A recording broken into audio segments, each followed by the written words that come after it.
Okay, everybody get comfortable. I want you to meet my friend Bob Bolton. So Bob in 2023 wanted to go on a trip, but in order to do that, he had to get vaccinated. Shortly after he got vaccinated, he started to deteriorate. So Bob, thanks for talking to us. Hi, everyone. Okay, so what happened when you got to the Dominican after your shot? Well, I got down to the Dominican. I got lightheaded and stumbling and an awful sore back. So I had to get 2 canes to walk around. Never taken a day of my life. And this wasn't from drinking, folks.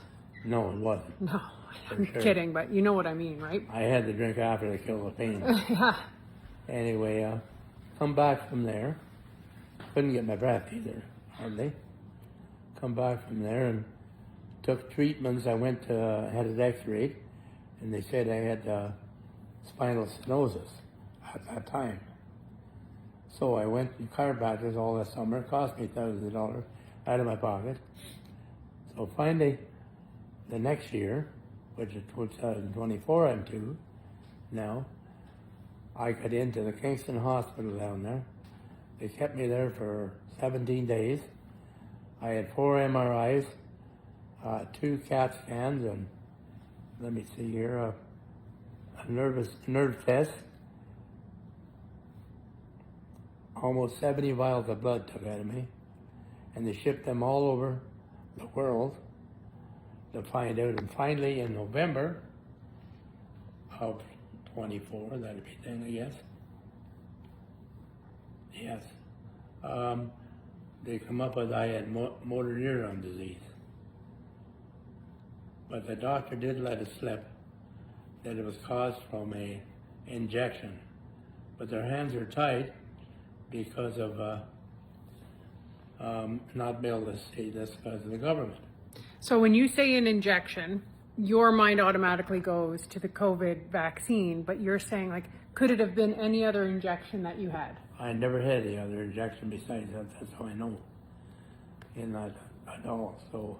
And did you pressure your doctor to say, well, because, you know, the government recognized that people die and get very sick from the vaccine. They created the VISP program, Vaccine Injury Support Program, which has now had the whistle blown on it by mainstream media. Many of us were talking about this for a long time. It was a $50 million government program that went to administrative costs and not to the people who were actually injured. So did you push your doctor to say I was injured because of COVID and they said no? I did push him, and he said he has 2 doctor friends have their license stripped because they had said it by the government. Took their license, so he couldn't say, even though I know he knows. But that's where we're at now. So Bob, would you have gotten the vaccine on your own? Like, were you like, yeah, I'll get it? I would definitely never had the vaccine if the Liberal government hadn't have this compulsory for you to leave the country. Yeah, because it was the travel vaccine mandates. So the next thing that I think is so ironic in all of this, so Bob is really fortunate. He's had these clinical trials, right? You get this kind That's of, right. You've now been diagnosed with ALS, is that correct? That's right. Okay. So for those of you who don't know what ALS is, it's not good. It's not a good disease. You can't walk, right? No, your legs affect your muscles and your legs and your arms mainly. And then it gradually gets the rest of the body. Yeah. Yeah. It's a terrible, terrible disease. But the irony of this, Bob, as you're talking to me, is all of these clinical trials. So you took Western medicine, it got you sick, and now you're using Western medicine to get better. And I think the big message that gets lost in all of this is people think, oh, well, you hate all of Western medicine or all doctors. That's not your message, is it? No, it definitely isn't. No. What is it? What is your message, Bob? Well, my message was I would have never got the shots in the first place if they hadn't been compulsory. Because I'm deaf against shots like that. I don't even get flu shots. And, but I'm just taking the medicine. I was hoping to get better. But I don't know whether it's going to work or not. I have to go back down to Kingston again next month to meet with 5 doctors. I think I'm going to be a guinea pig maybe, but we'll see what happens from there. You have 24-hour care now, right? I do.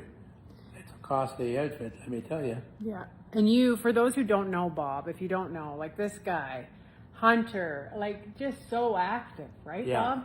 Bob? Run heavy machinery all my life. I had to sell everything here because couldn't use them, eh? So that's the way that your life is completely gone, more or less, you might say.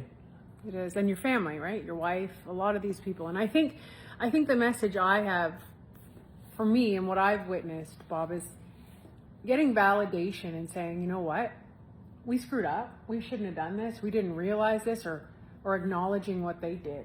I think that's a lot of lives have been forever ruined because of this. That's right. I meet some of my friends and they say, well, thank God I never got the shot. Of course, they didn't have to travel. And that was the only reason I got it. So anyway, that's where we are now. I'm praying that we get a different government in there for long next time. Because this is no good, for sure. Yeah. Well, Bob, you, I think you're looking pretty, you know what, they didn't take your sex appeal. That's the one thing they weren't able to take, Bobby. Hey? Thanks, Michelle.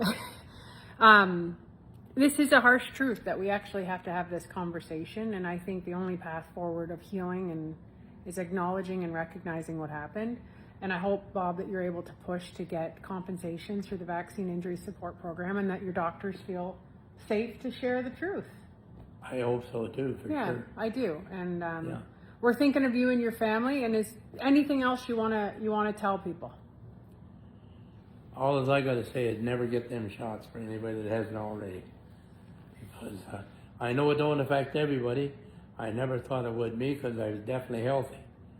But it's one of them things, and it sure has, for sure. And I just want to say that Michelle Ferreri here, I got to say something about her, has been the greatest MP we ever had in Pedro, for sure. Oh, Bob. And I hope she gets in next election, for sure.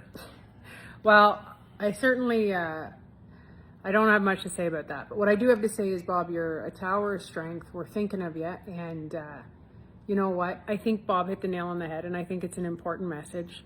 You know what? The modern medical system isn't awful. It saves millions of lives. It's great. But in this instance, it failed people like Bob. And there's been no validation or compensation for that. And I think that's my biggest push. And I think that needs to be dealt with.